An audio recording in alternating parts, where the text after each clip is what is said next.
Next story also involves a boat. It's called the Wild Alaskan. It's been quite a ride for the Wild Alaskan since it opened in July. Business has been wildly successful. We cater to a variety of commercial fishermen. Owner Darren Byler expected Kodiak's only strip club would receive some negative attention when it started up. So please give me the same respect that you give everyone else that's running a legal, viable business that's paying taxes.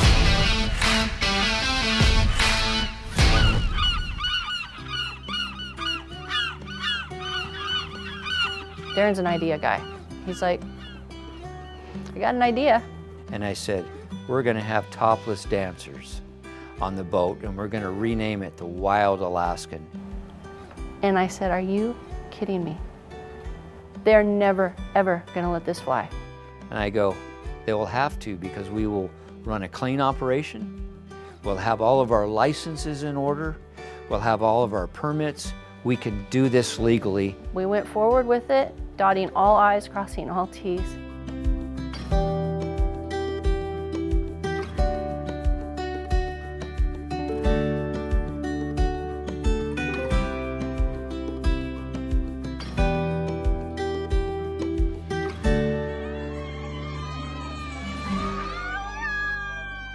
The business concept was outrageously successful. We were doing very well. We were making a ton of money every night.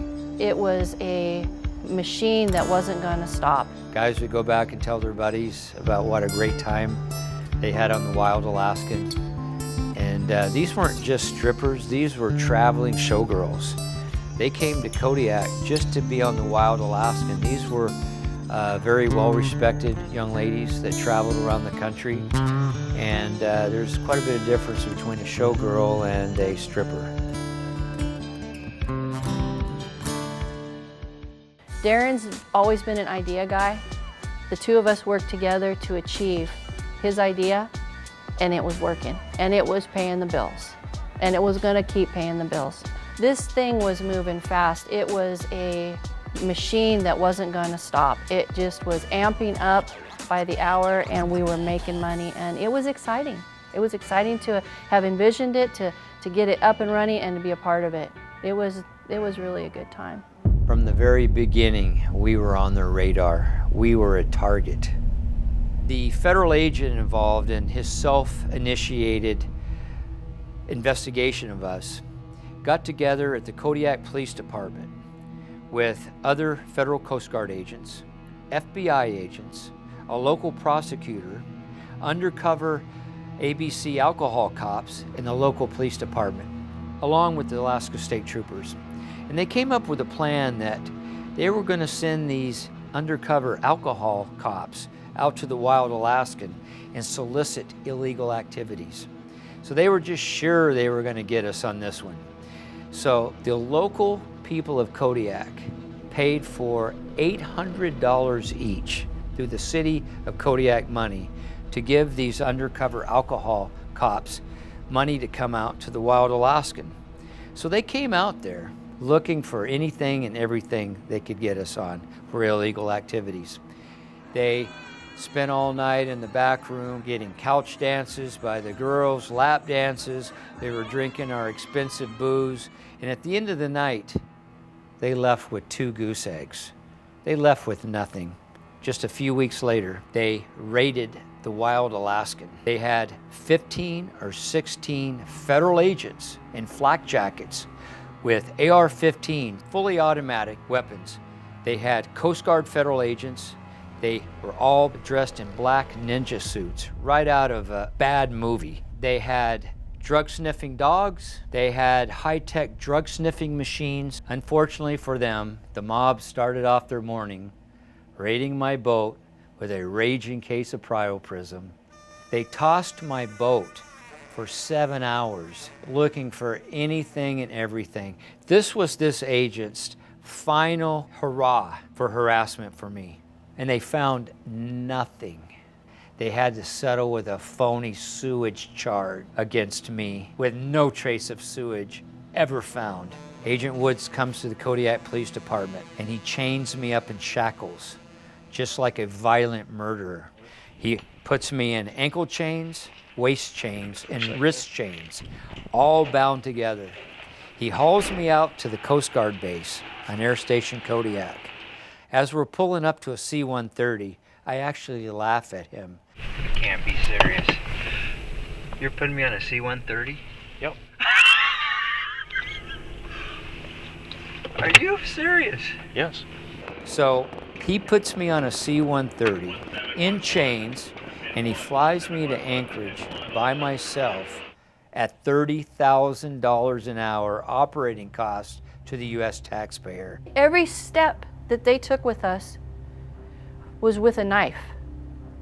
And they were stabbing us, they were trying to kill us with 1,000 cuts. We're not gonna die and we're not gonna go away. So he wasn't out there. During that week's time, a brown bear came in and completely decimated my hog. You can't imagine the damage a bear can do to full-size pigs. They have really dense, hard bones and they chomp through them like they were nothing. I just found hooves. They ate everything. So I'm out there with my child, myself. I can shoot, but I mean, a brown bear, really? But that was all expected of me. One woman alone in the wilderness with her daughter. And I got the gun, and it ran into the brush, and I couldn't see it, and I couldn't see it, and I couldn't see it, and it finally stood up on its hind legs and looked at me, and I shot. And I hit it. I hit it in the neck. And that wasn't a kill shot, though. And that was now a real big problem. Got a shot off. He ran off. He's in this brush somewhere. We're sitting on a ridge, overlooking the gut pile. Could not find the bear anywhere. We were on a little rise above a little beach. Went down to the beach. Bear's not on the beach. No blood, nothing, nothing anywhere. We look in the water and I go, bear's over there. It's in the water. It had tried to swim away. The bear drowned. There was only one hole in that bear. There was only one shot. It was my throat shot, my neck shot. The water had went in through the hole into the throat. It had drowned. I killed the bear. All the time that I was fighting this bear for 4 days by myself with my daughter scared to death, my husband was in Kodiak fighting the government. This was a outrageous fast track to prison for American citizens running a constitutionally protected business. We're not pleading to any of your bullshit because we didn't do anything wrong. We will see you in court. And they didn't like that. So you know what happened next? The government at the Coast Guard Air Station Kodiak started taking $17 million helicopters at $18,000 an hour to operate, flying them out to our property to harass us. Sons of bitches are back. Kimberly, get Jaravani in the house. Answer the radio. Roger. Call a Coast Guard helicopter that's hovering over my cabin. Hey, you guys are supposed to be answering the radio. You're the Coast Guard. Get in the cabin, shut the door. Coast Guard Sector Anchorage, Kimberly Cove. Kimberly Coral, Sector Anchorage, over. 12. This is the 21st level fire. Harassing my family. Circled our property. Scared our firemen. Scared my child. Come on, people. Enough is enough. This is getting way out of hand. They took the original wild Alaskan city of Kodiak, never gave it back, sunk it 6,000 feet below sea. But the way I found out they sunk the boat, Kimberly and I were out of town. We were in Oregon visiting family, and Kimberly looked on the internet and she pulled up Kodiak Daily Mirror, and there's our boat going down at sea on the front page of the Kodiak Daily Mirror. They didn't own that boat. They just flat out stole it from me. It got to the point where the summons needed to be served. And Darren said, Kimberly, you're going. And I said, okay.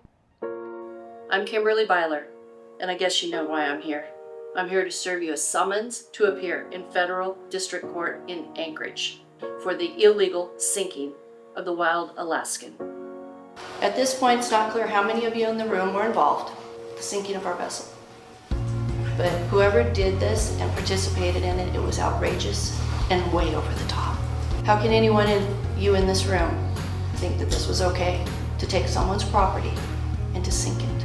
Over these last years was horrific. What our child has endured was horrific. You took our livelihood and you sunk it.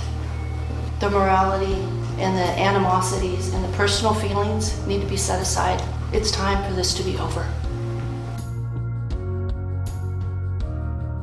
It was incestuous corruption at its finest. These are the people that's supposed to protect us. Two of them! There's two of them, Daddy! I see it.